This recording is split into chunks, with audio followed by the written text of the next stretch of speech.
Assalamualaikum. Kër Masar Info. Waaw Standi Diaw. Waaw maa ngi lay nuyu bu baax di rafetlu woote bi ak massa bi nga massawu sa frère Jaaray Sow ndax Jaaray Sow ñëpp xam nañ ne sa frère la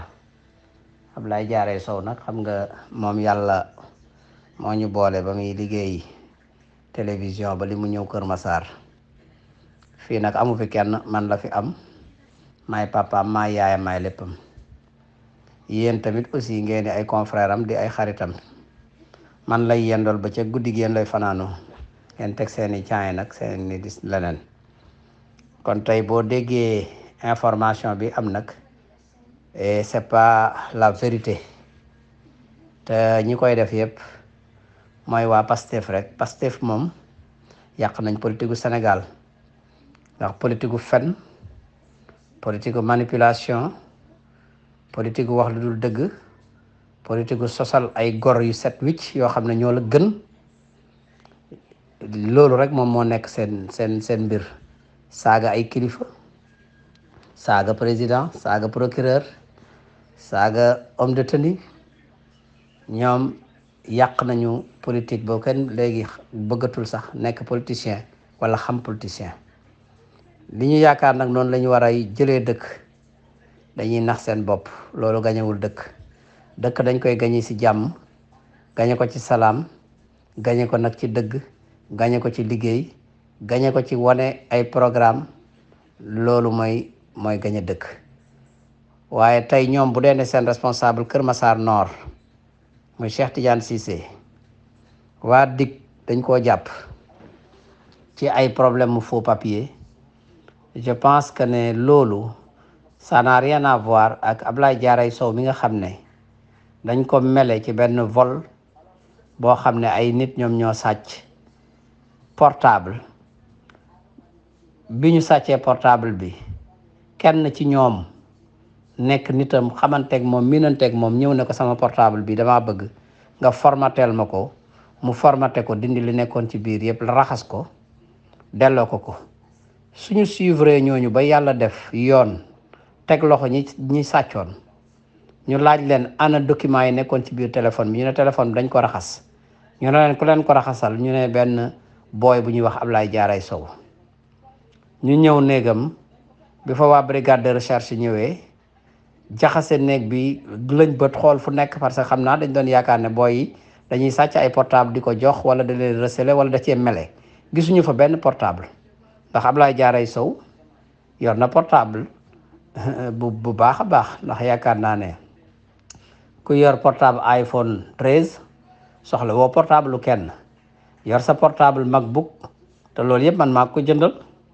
soxlawul kon portable du sàcc juróom-ñaari at def na ko man ci mairie bi ñu ko bëri xam nañ ko Kër Massar il passe inaperçu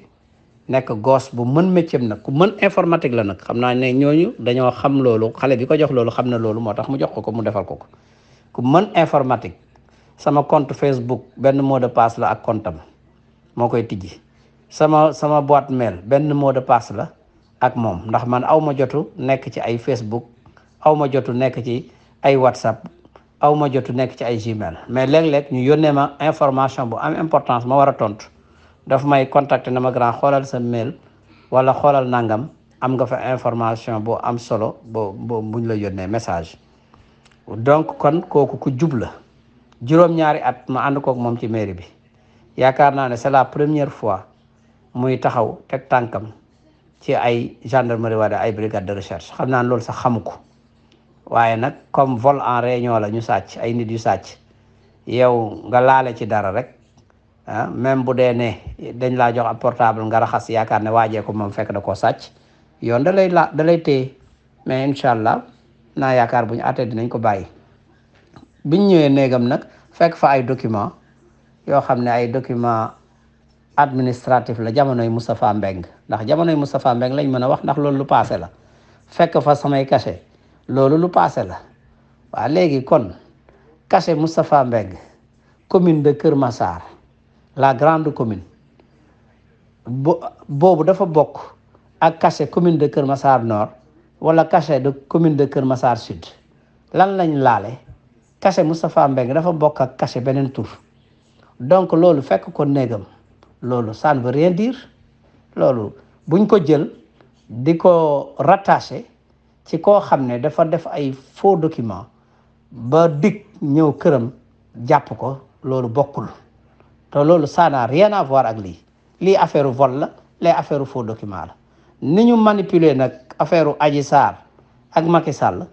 buñ ñëw bëgg ko manipuler seen responsable Kër Massar Nord bi ak histoire Ablaye Diarra Sow wala Moustapha Mbengue c'est pas la même chose donc vraiment loolu rek laa amoon lu may leen di wax yéen waa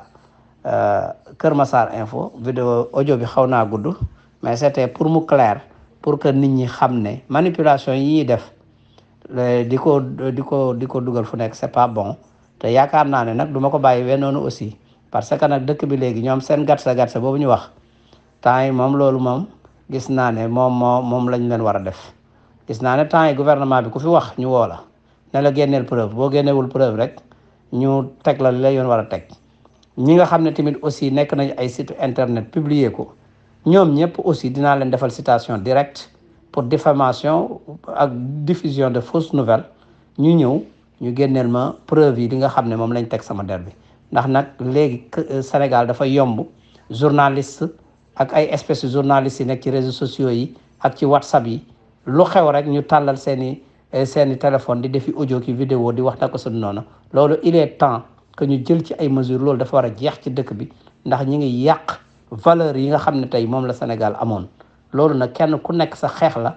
pour que loolu dañ fi ki war a bëgg a yor réew sax da ngaa war a xeex ay valeurs yu bon dañ ci dëkk bi ndax boo jëlee ab dëkk fekk fi ay valeurs yu bon yoo xam ne yaa ko fi instauré nan ngay gérer dëkk boobu donc kon loolu rek laa bëggoon a wax di sant ñëpp di gërëm ñëpp jërë ngeen jëf